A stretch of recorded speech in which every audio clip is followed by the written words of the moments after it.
Hello and welcome to the show. I'm Scott Cunningham and this is just a show where we talk about some of the stuff that matters in the news to me. Tonight I've got some friends coming in to discuss dog shelters, and Rebecca brings us a story about how your fruit and veg may be killing the planet. That's tonight on Tomorrow Evening Tonight.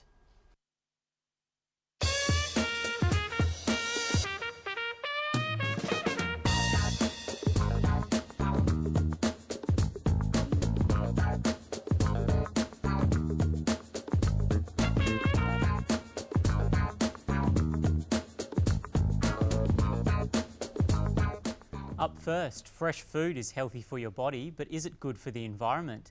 Rebecca Kent reports on how the packaging of our fresh fruit and vegetables is adding to global carbon dioxide emissions, and what we can do to help clean up our planet. The population of Australia is steadily growing. It is estimated that by 2056, Australia's population will have doubled, reaching 44 million people. This population growth is putting pressure on food retailers because of the high demand on food. For most people, we don't think twice about where something has come from when we pick it off the shelf. But the cycle of events that have got your product from farms to supermarket shelves are becoming increasingly detrimental to our environment. Recent research by a young Curtin student into the effect food production is having on our environment has opened the eyes of many people.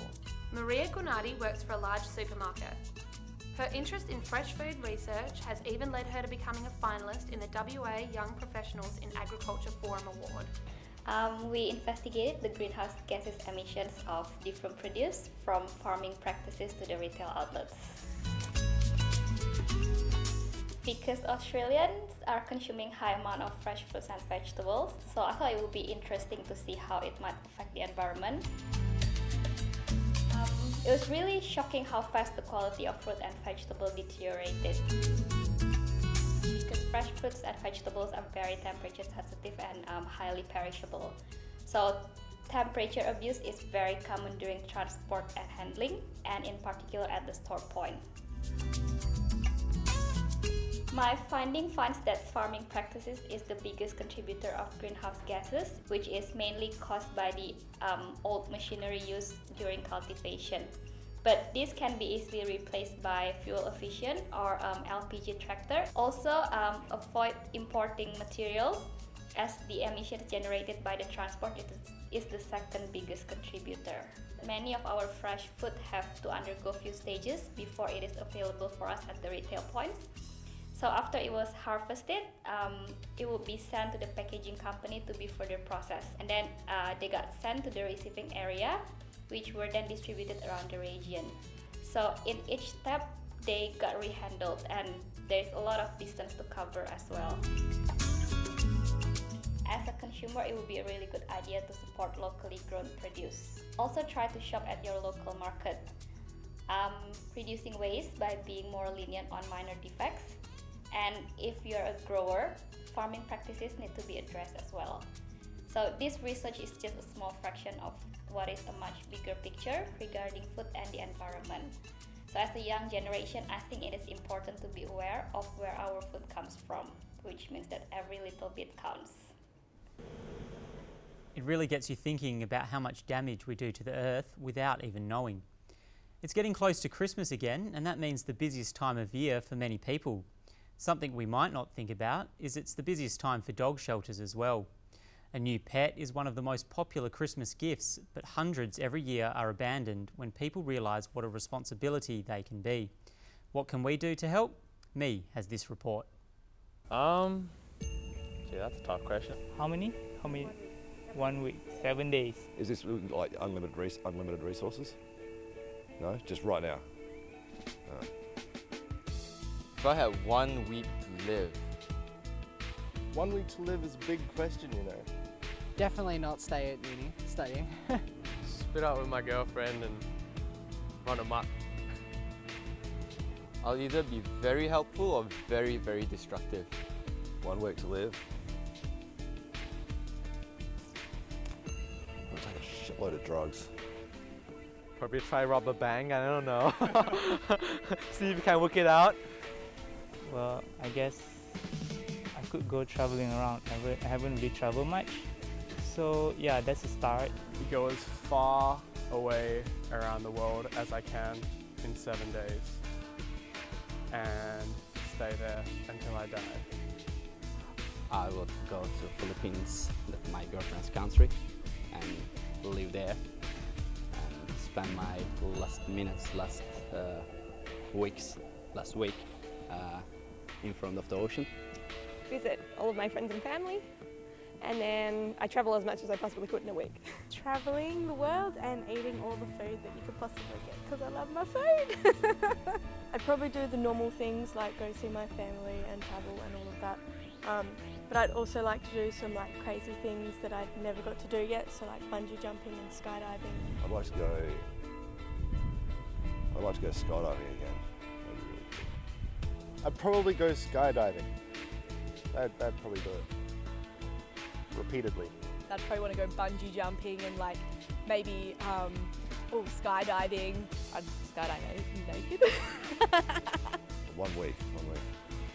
You do a lot in 1 week. Joining me in the studio tonight are Kelly Ferris from the Swan Animal Haven and dog owner Michelle Gardner.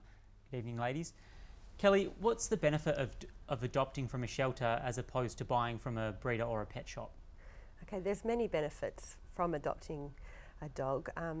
Sadly, there's thousands of dogs every year that are abandoned, and unfortunately some of those are euthanized, and that's just heartbreaking to think about.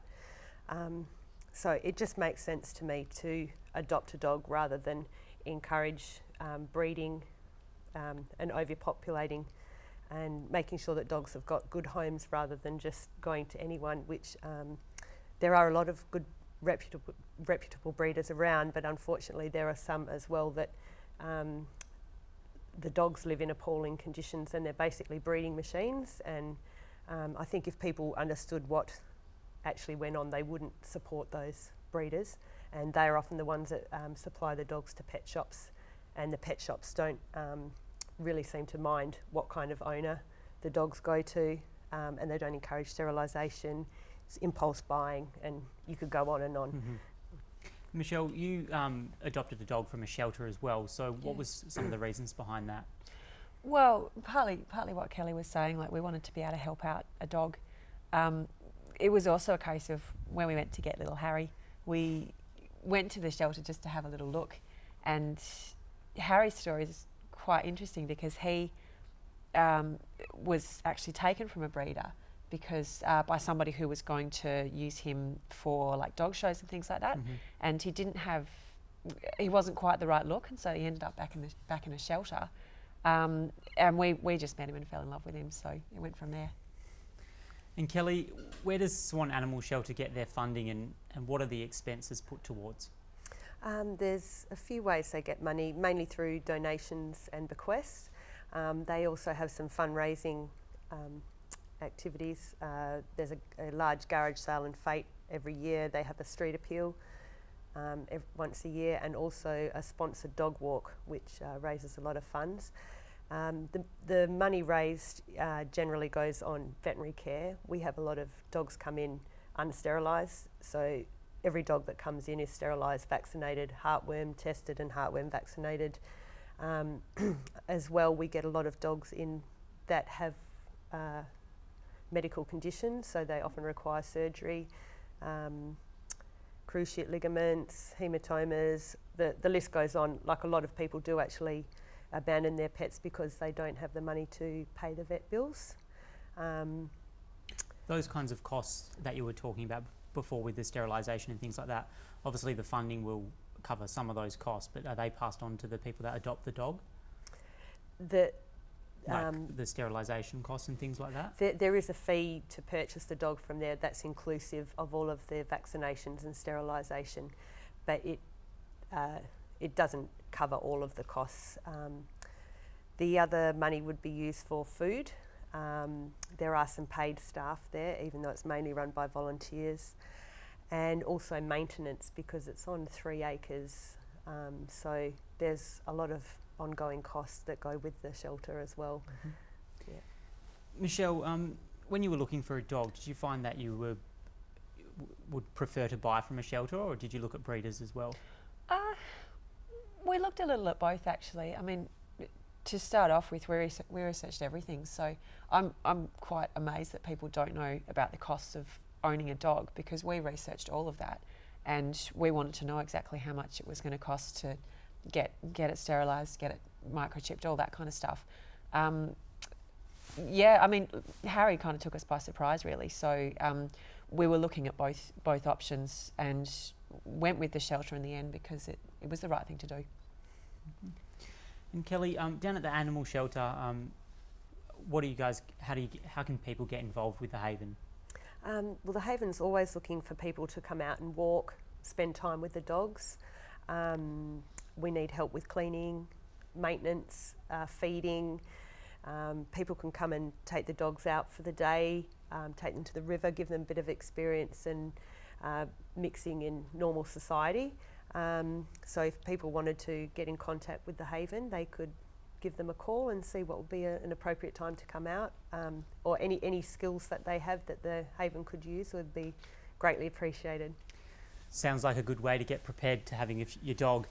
That's all we have time for tonight. Tune in next week as we explore the intriguing world of exotic cheeses. See you then.